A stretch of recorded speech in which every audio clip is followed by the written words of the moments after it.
Big TV భక్తి సమాచారం WhatsApp ఛానల్లో జాయిన్ అవ్వండి. అన్ని విశేషాలు ఎప్పటికప్పుడు తెలుసుకోండి. అన్నీ ఒకడే. ఇది కాలకంటి కాంతి మధ్య క్షోభిణి. విక్షోభం అంటే క్షోభించడం. అక్కడ సూక్ష్మ రూపిణి. అప్పుడు మనస్సు సూక్ష్మ రూపాలు ధరించింది. చెట్టుగా, పుట్టగా, స్త్రీగా, పురుషుడుగా, చాటగా, చీపురుగా, సమస్తంగా మారింది. ఇదే కాలకంటి కాంతిమతి క్షోభిణి సూక్ష్మ రూపిణి. ఈ మనస్సును మనం అరికట్టుకుని జాగ్రత్తగా తీసుకోవాలని శిక్షణ ఇవ్వాలి. దానికోసం ఏం చేయాలి? పడుకునేటప్పుడు ఖచ్చితంగా స్తోత్రం చదువుకునే పడుకోవాలి. ఆత్మాత్వం గిరిజామతి సహచరా ప్రాణాగ శరీరం గృహం పూజాతే విషయోపభోగ రచన నిద్రా సమాధి స్థితి సంచార పదయో ప్రదక్షిణ విధి స్తోత్రాన్ని సర్వాగిరగ యద్యత్ కర్మ కరోమి తత్తదఖిలం శంభో తవారాధనం. శంకరాచార్య శివ మానస పూజా స్తోత్రంలో చెప్పిన మాట మహానుభావుడు స్వర్గీయ బాలు ఎంత అమరగానంతో పాడారు. దీన్ని అద్భుతంగా పాడాడు ఆయన మహానుభావుడు. ఆయనకి నివాళి ఈ సందర్భంగా. అమరగాయకుడు నిజంగా ఎంత బాగా పాడాడు. ఘంటసాల ఒకరు, బాలు ఒకరు. జాతి మరవలేని రెండు కళ్ళు అండి. సంగీత సామ్రాజ్యంలో రెండు కళ్ళు వాళ్ళు. అటువంటి పాటలు భక్తి గీతాలన్నీ పాడి ముక్తి పొందారు వాళ్ళు. ఆయన ఈ శ్లోకం పాడాడు. ఎంత అద్భుతంగా పాడాడు ఆయన. సరిగ్గా పడుకునేటప్పుడు మన ఆలోచన ఆత్మాత్వం. ఆ నేను నేను అని ఏదంటున్నామో అది నువ్వేనయ్యా. గిరిజామతికి మనస్సెవరయ్యా? పార్వతీదేవి.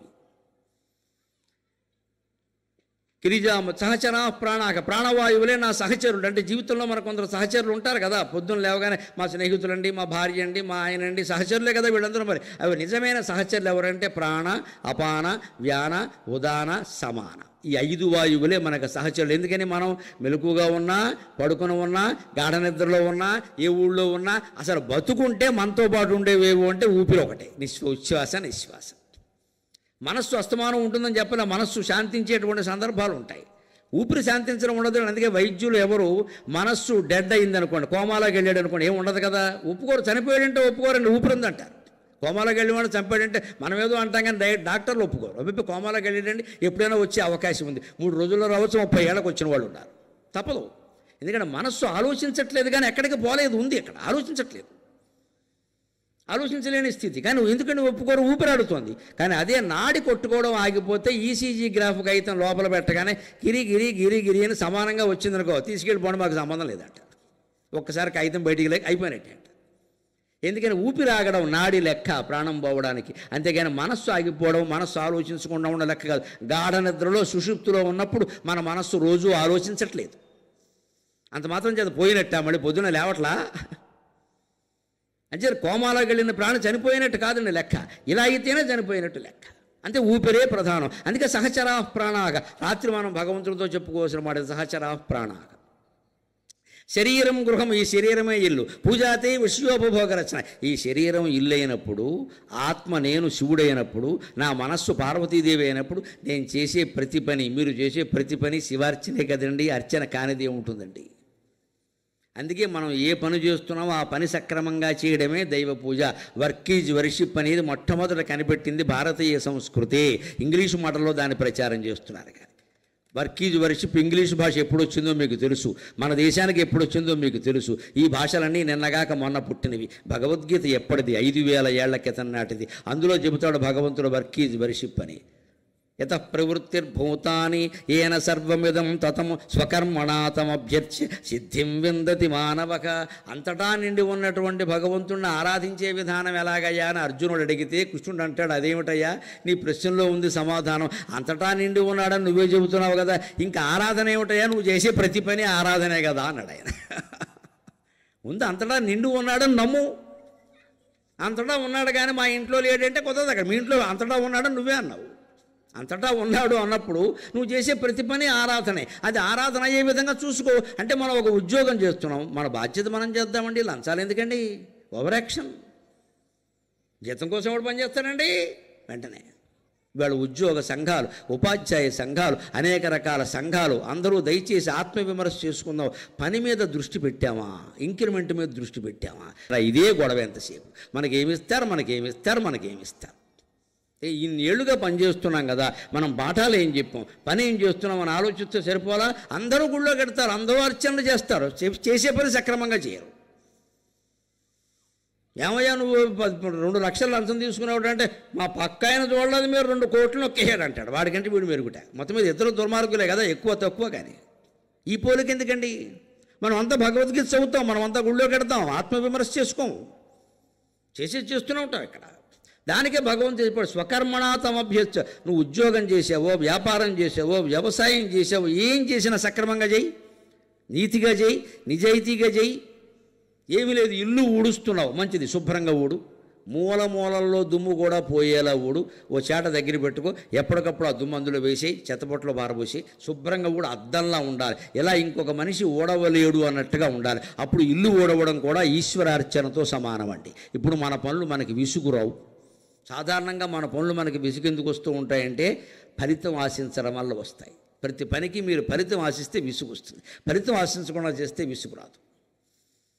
అంతమంది ఒక వైద్యం చేసేటువంటి వ్యక్తి, నా వల్ల వాళ్ళు బాగుపడుతున్నారు, చక్కచలక నవ్వుతున్నారు. రోగిగా వచ్చాడు, పాపం కడుపు చేత్తో పట్టుకుని వచ్చాడు, అమ్మ చచ్చిపోతున్నాను డాక్టర్ అయ్యా నువ్వేనయ్యా నాకు దిక్కు నువ్వేనా, నువ్వు చేత్తో పట్టుకుంటే నొప్పి పోతుందయ్యా అన్నాడు. అటువంటి ప్రాణికి మనం వైద్యం చేశాం, వాడు చిరునవ్వుతో వెళ్ళాడు. ఇంతకంటే పుణ్యం ఉందా?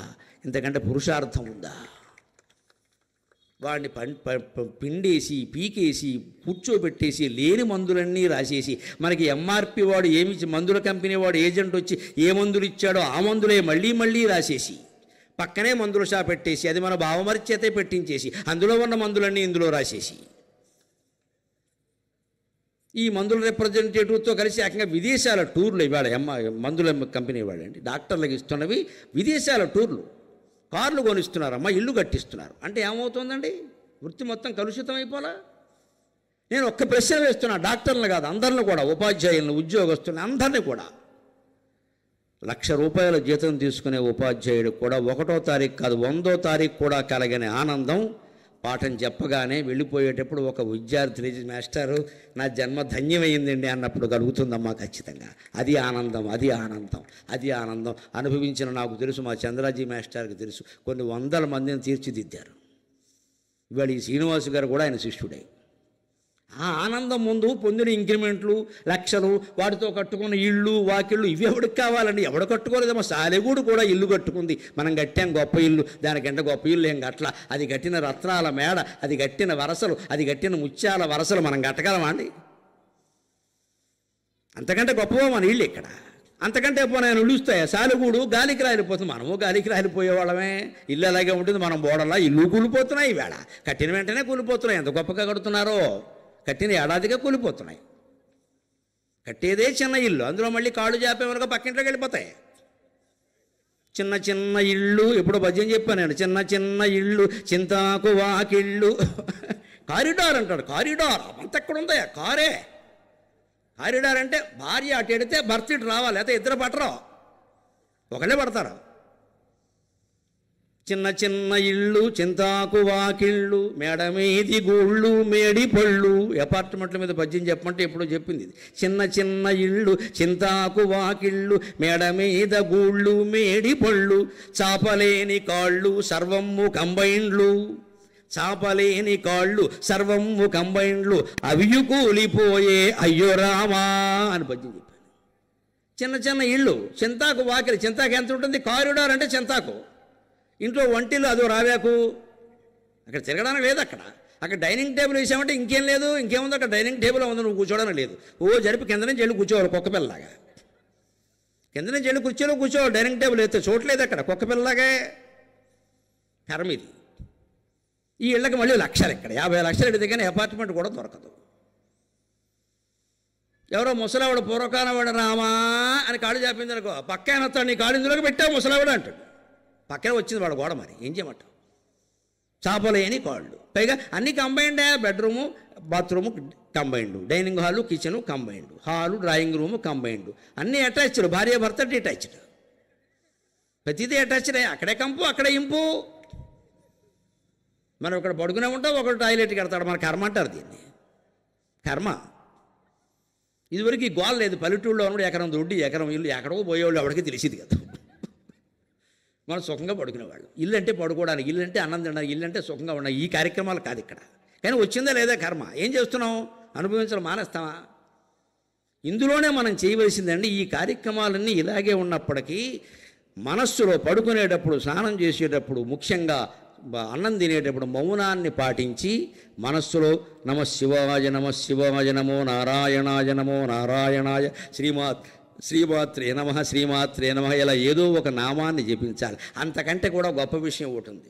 రోజు ఒక నియమాన్ని పెట్టుకుని చేసుకుందాం మనం అందరం. నేను చేసే మీకు చెబుతున్నా. నేను ఖచ్చితంగా ఆదివారం నాడు సూర్యనారాయణమూర్తి స్తోత్రం చదువుతాను, సోమవారం నాడు శివస్తోత్రం చదువుతాను, మంగళవారం ఆంజనేయ స్తోత్రం చదువుతాను, బుధవారం ఇంకొక అయ్యప్ప స్వామిదో రామచంద్రమూర్తి చదువుతాను ఖచ్చితంగా, గురువారం నాడు ఖచ్చితంగా గురుస్తోత్రం దక్షిణామూర్తి స్తోత్రం చదువుతాను, శుక్రవారం నాడు అమ్మవారి కాళిదాసు శ్యామలాదండకం చదువుతాను, శనివారం నాడు వేదాంత రెండేమో వెంకటేశ్వర స్వామికి సంబంధం సహా చదువుతాను. 7 రోజులు స్నానం చేస్తూ 7 స్తోత్రాలు చదువుతాను. అందుకే వాటి మీద మాట్లాడగలుగుతాను. అన్నీ నోటుకు వచ్చేసి. పైగా మా ఇంట్లో వ్యవహారం ఎలా ఉంటుంది అని చదివే స్తోత్రాన్ని బట్టి వారం ఏమిటో ఆలోచిస్తారు. బయటికి ఆ స్తోత్రం వినపడిందంటే ఇవాళ శుక్రవారం అన్నమాట, నాన్నగారు ఇది చదువుతారు. అనుకోకుండా పిల్లలకి అలవాటు అయిపోయిందండి. నా అదృష్టం అది. నేనేం చెప్పలేదు, వాళ్ళకి అలవాటైంది, వాళ్ళు అవి చదువుతారు. అలవాటైంది, కొంత చెవిని పడిందిగా. బయట అంత అరుస్తుంటే అక్కడికి. ఇది ఈ మ్యూజిక్, ఈ సంగీతం ఎంత ఉపయోగం అంటే నేను అమెరికాలో చూసాను. వీడికి కూడా గొప్ప ఆలోచన రా అనుకున్నా. వాడు అమెరికాలో ఈ రెస్ట్ రూమ్స్ అంటారు కదా, టాయిలెట్ అంటారు, అక్కడ ముందు బోర్డు పెట్టాడు, try to sing a song అన్నాడు. వీడికి ఈ గోల ఎందుకు అనుకున్నాను నేను. భజగోవిందం అనలేను, వాడు బతుకు అది కాదు. Try to sing a song అనుంది. నేను అక్కడ ఇంటి యజమాని అడిగా, నాకు సరదా కదా ఏంటి ఇక్కడ ఈ try to sing a song ఏమిటంట. అదో సౌకర్యం లేండి. అనవసరంగా వీడు స్నానం చేస్తుంటే కాలకృత్యాలు అథవా రకరకాల ధ్వనులన్నీ వినపడతాయి. అవి ఏం వినపడకుండా వీడు పాట పాడితే గొడవ వదిలిపోతున్నాడు. ఓహో, ఇంత దురాలోచన ఉందన్నమాట వీడికి. దురాలోచన అనుకున్నాను. కనీసం స్నానం చేసేటప్పుడు మీకు ఇష్టమైనటువంటి దండకం చదువుకోండి హాయిగా. ఇంకోటి, పొరపాటున చెడతేయడం మర్చిపోయినా మనం స్నానం చేస్తున్నామన్న విషయమైనా తెలుస్తుంది వీడికి. ఏమక్కర్లేదు, అది చాలు. వినపడుతుందిగా స్తోత్రం. పుణ్యం పురుషార్థం 2 వస్తాయి. ఇదే భారతీయ నాగరికత. భారతీయ సంస్కృతిలో భౌతిక జీవనం వేరే, ఆధ్యాత్మిక జీవనం వేరే ఉండదండి. 2 కలిపే ఉంటాయండి. మామూలు ఆచారాల్లోనే అద్భుతమైన అద్వైత తత్వాన్ని ఇమిడించి పెడతా. For more videos like this, subscribe Big TV channel.